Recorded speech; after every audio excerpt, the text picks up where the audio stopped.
One thing my parents always told my brother and sister and I mean, I just remember this even when we were little. It's like, you can't rest on your laurels, you're always, have to continue to, earn your keep in a way. And like even as kids, that was something they instilled in us. So, I think it's great. You're pushing yourself and you're trying to accomplish something, and then you move on and you continue to grow and evolve and see what's next. Not resting on her laurels pushed this young athlete to keep entering figure skating contests until she knew she'd become good enough to compete at the Olympic level. Kristi Yamaguchi, next on Long Story Short. One-on-one engaging conversations with some of Hawaii's most intriguing people. Long Story Short with Leslie Wilcox. Aloha mai kako, I'm Leslie Wilcox. Christine Suya Yamaguchi, better known as Kristi Yamaguchi, won an Olympic gold medal in figure skating for the United States in 1992. Since then, she's been a professional ice skater and author, wife, mother, the 2008 winner of Dancing with the Stars, and a philanthropist. A resident of Alamo, California, she stopped by to talk with us here on Long Story Short during one of her frequent trips to Hawaii on behalf of her Always Dream Foundation. Kristi Yamaguchi has always set goals for herself, something she learned to do at a young age after overcoming a birth defect in her legs. Her parents encouraged and supported her along the way, believing in dreams despite their own experiences as children, forced to live in internment camps.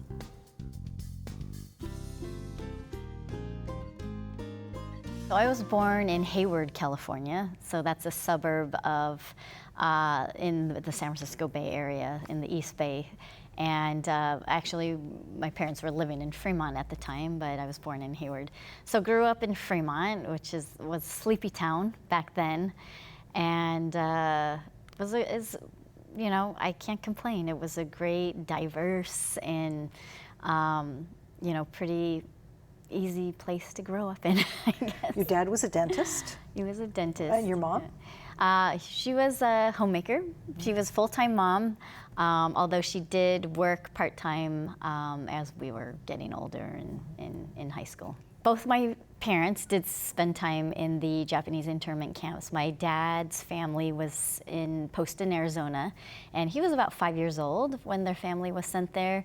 Of course, his brother and sisters were more teenagers, so they remember it and, probably affected a little more by it. But I think my dad being 5, he just was kind of like going with the flow and making the best of it that he could. And then my mom, Carol, was actually born in the Amachi, Colorado internment camp. So she was born, one of the New Year's baby, they called her in Amachi. So, the families went through that, and they did have to start over, once they were released and find their way. But I think, it's just a huge lesson, obviously, in perseverance and just, a lot of pride in who they were and being American and wanting to assimilate and prove their loyalty. So, it was an interesting time, and it's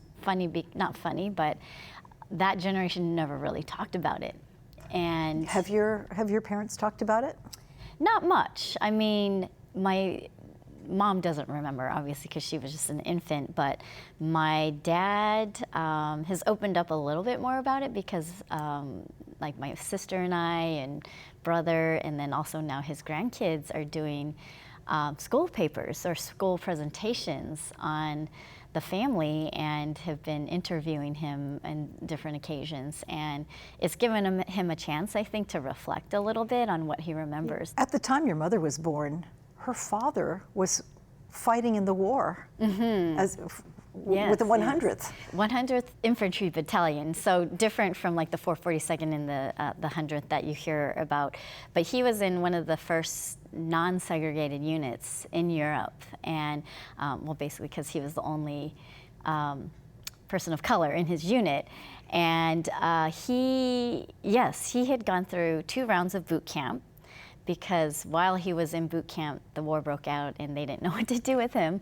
And eventually they sent him with the 100th Infantry Battalion to Europe. We really don't know much about what that experience was like for him. And I think growing up, the one thing that we do remember, like my brother and sister and I, is like he did have a lot of nightmares at night, and they're, was, I think, still living with post-traumatic stress. I think as we got older, we started to realize, through his life experience, what he's been through. But I think one of the proud moments is that we know he was awarded a battlefield commission and was promoted, and his commanding officer was actually quoted that he was undeniably one of the best soldiers in their unit, and that's why he received that battlefield commission. So I think reading that and seeing it in the New York Times was just like, wow, it takes a lot of character, a lot of strength, and to really fight for what you believe in, and against maybe some obstacles that are there. That's amazing. That's absolutely true. What did he do after the war? So after the war, he was a mechanic. He settled in Gardena, California, and that's where my mom and her brother and sister grew up and went to school. And he was, I think, also part-time fisherman, and to this day my parents won't eat fish, or my mom won't eat fish, because she had enough of it growing up. But yeah, I mean, he was just a great dad. I know he provided for his family, and a husband, and a great grandfather. I just remember having so much fun visiting them, and and enjoying the time we spent together. You were born with a birth defect, malformed feet. Yes, yeah. And here you are later winning Olympic gold with on these feet. On these feet, yes. My mom always described it like, this is how my legs were when I was born. They were like just crossed and twisted. I didn't have, I think, the severe where I had to have surgery, but I did have casts for the first 18 months of my life, and then was put into corrective braces. And I remember wearing those till probably past the age of like 2 or 3, because I remember trying to walk with this bar in between my feet and sliding on the wood floor. So, I just discovered that army crawling was the quickest and easiest way to get from point A to point B. But yeah, I think I was just really lucky. My parents were proactive at correcting it, so early on, and allowing me to have the opportunity to pursue skating. And after the braces came off, you weren't daunted. You were ready to skate. Ready to go. Yeah. I mean, I did ballet, and that was one area of dance that I really loved, and then that led into skating. And I think when I showed the interest, my mom did ask the pediatrician, "Is this okay?" With her condition, even though much of the corrections were done at that point. And I think the advice was, yeah, I think this is great because it's helps with strengthening and coordination, and it'll be good for her. It's a great inspiration for those who also have that corrective work done. Yes, no, absolutely, and and to this day, I know I'm still bow-legged. It's just how the shape of my legs, and a lot of skaters out there, successful skaters who are good jumpers, who are also bow-legged. So it's like, well, in some ways, it maybe was even an advantage for the sport I chose. Kristi Yamaguchi started ice skating as soon as her mother felt she was old enough. Her passion for the sport grew immediately, and soon the rest of her life, and her parents' lives, started to revolve around her ice skating schedule. At what point did skating cross your eyes and your heart? I was 6 years old when I really first started skating. And my older sister, Lori, skated for, a couple months, and it wasn't really her thing, so she moved on, but I was kind of like, hey, that seemed kind of neat. I want to try it. And then, I kept asking about it, and my mom took us to see the local ice show, and at that point, it was like, that's it. That's what I want to do. So she said, okay, when you're 6 and you're old enough, I'll take you to go skate. And so I had to wait till I was 6 and went to try it for the first time and loved it. And I think every day asked when we were going back. And I remember my very first competition. I was about 8 years old, and just kind of not really knowing what's going on. I went competed and skated. I thought I skated fine, whatever. And my mom always reminds me, you were 11th out of 12. And it was just like, it was kind of a wake-up call, and I didn't understand, like, how come those girls have these shiny medals and they're running around wearing these medals? How come I didn't get one of those? And she's like, well, you have to be top 3 in order to get those medals. And I think that's when the competitiveness and the like, hey, I want one of those. What do I have to do to get one of those kicked in. And that's where it started. That requires an incredible commitment from your parents as well. It's a huge commitment, but luckily they didn't know what they were getting into. They just thought, oh, ice skating, and they saw an activity that I took to, because I did try everything else, gymnastics, soccer. Were you good at all those things too? No. Terrible. And I just, my heart wasn't in it. But I think when they saw how much I loved skating and how I was improving and really taking to it, they said, you know what, let's go with this and see what happens. So, right away they just kind of rolled with it, and I was going, several times a week. And by the time I was in junior high, it was every day before school, sometimes after school, and competitions on the weekends, at least once a month, probably. How much did you have to give up in social life to pursue skating?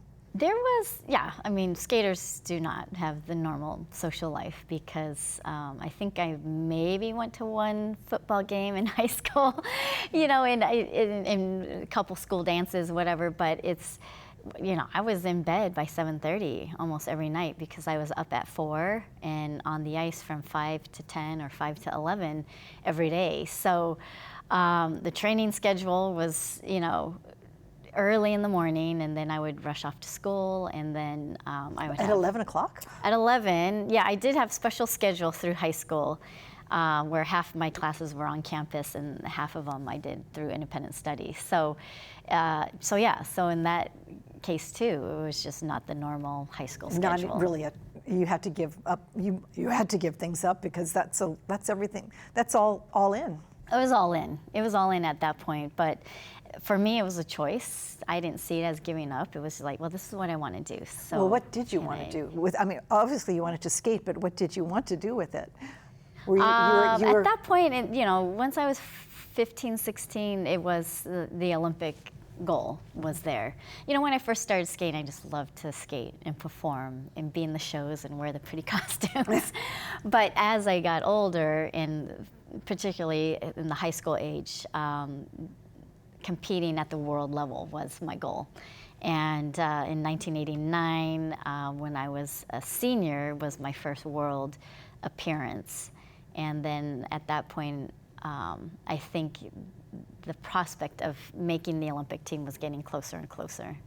I think for most of us, we've had experience competing in maybe junior high or high school sports, or perhaps college, but I can't imagine the level of competition at the Olympic level. Just what kind of focus you need to have, and the skill level. Well, it's practice every day, and like I said, several hours a day at that point. And it's a lifestyle for sure. And what do you fill your mind with? I was just a competitive person by nature, and every day in practice I was competitive, even with my training mates. And it was just, I knew I had a task at hand, and I worked really closely and really well with my coach from the time I was 9 years old through the Olympics. I was with the same coach, Kristi Yamaguchi, and she was probably had one of the biggest influences on my life as a mentor and teacher. So learning, work ethic and setting goals, and the mindset was always, okay, what is my goal today? What is my goal in the next hour on this session? And there was always something to work towards. And she made it clear, if you're working and putting that time in, you're gonna get you're gonna make strides forward. And so that was always my motivation, was like always trying to push myself. She would always tell us, her students, there's no secret to success. It's plain and simple hard work. There's no question, the effort that you need to put in.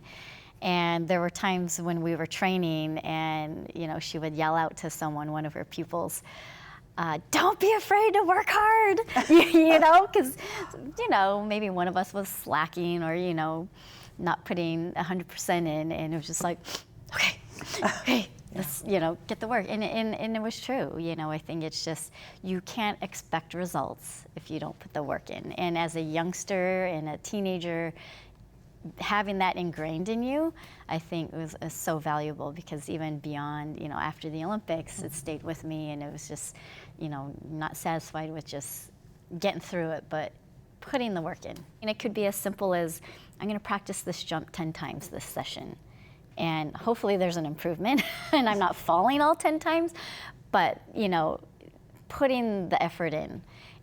Or it's like I'm running through my long program routine twice this session, and hopefully without mistakes. So, it's always having a purpose every time you're going out there. And it's very self-directed. It has to be, right? You're preparing yourself for this gargantuan competition and challenge, so it's necessarily solo and self. Pretty much. I think when I was older and, especially becoming a mom, looking back, just like, wow, it really was a pretty self-centered life that I lived. It was an individual sport.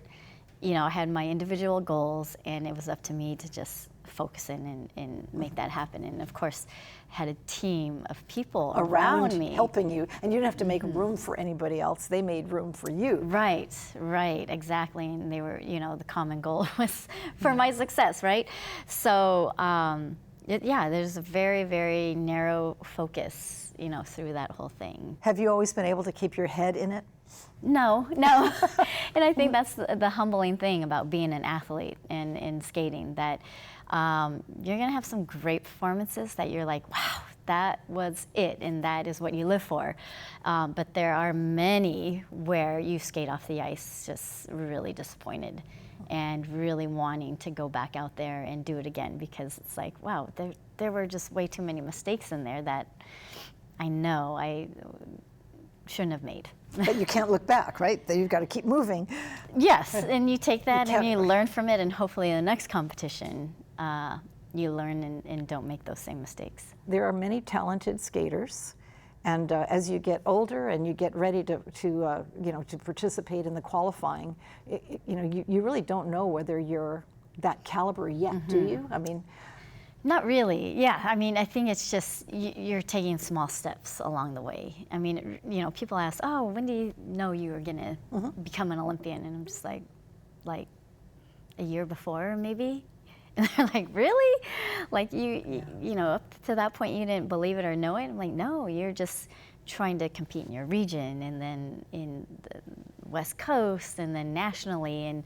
And could you feel the competition get tighter and tighter as you went up? Yes, definitely. And the pressure and the expectations, and, figure skating being a judged sport, that adds a whole nother layer of subjectivity and just like, how am I fitting in, or am I doing what the judges like, and things like that. But yeah, I mean, the competition was always close, and the U.S.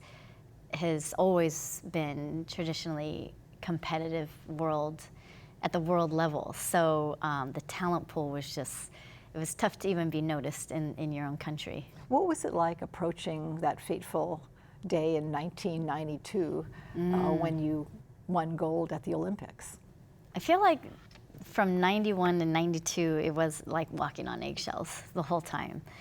It was just, okay, you have a goal, you have a plan, and it's just trying to make every step go just how you want it to go.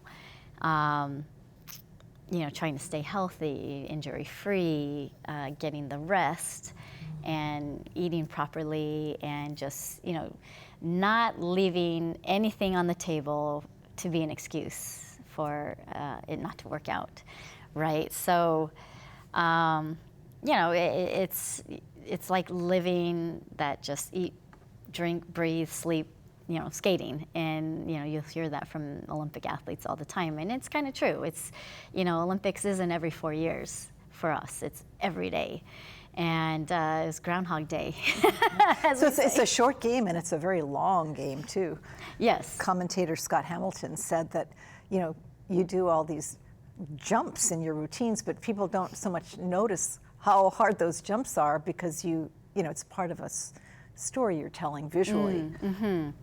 Yes, I mean, I think I was also proud to kind of be a part of the generation that really pushed the sport technically as well.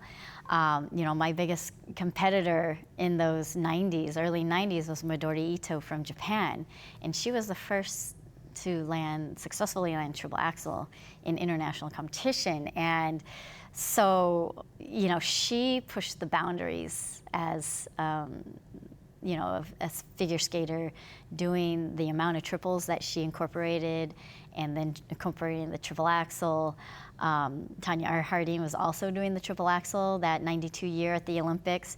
So technically, the women that year were really, really, really pushing beyond what we've seen in the past in women's competition. And so I had to up my game too and incorporated the triple toe combination to But be not able the to triple compete. axel. Not the triple axel, and I tried to master it. It wasn't mastered at the level where I was comfortable to incorporate it into the competition. So I knew the triple toe combination had to be perfect and had to be my answer to their triple axel. And it put a lot of pressure on me for that particular move, but you know, I knew I had to have it. And it hadn't been done at the Olympics before by anyone, so it was fun to be able to kind of push the envelope that way. And you did, and you won. After winning Olympic gold in 1992 in France, Kristi Yamaguchi went on to become a professional skater. And she married another athlete, former Olympic and professional ice hockey player Brett Hedican. And they now have 2 teenage daughters. She also found a way to give back to the community. Every Olympian, after their Olympic career ends, must look at what life looks like then after spending almost every waking moment consumed with competition and their art. Did you know what you were going to do after you ended your time with the, you know, skating professionally? I didn't.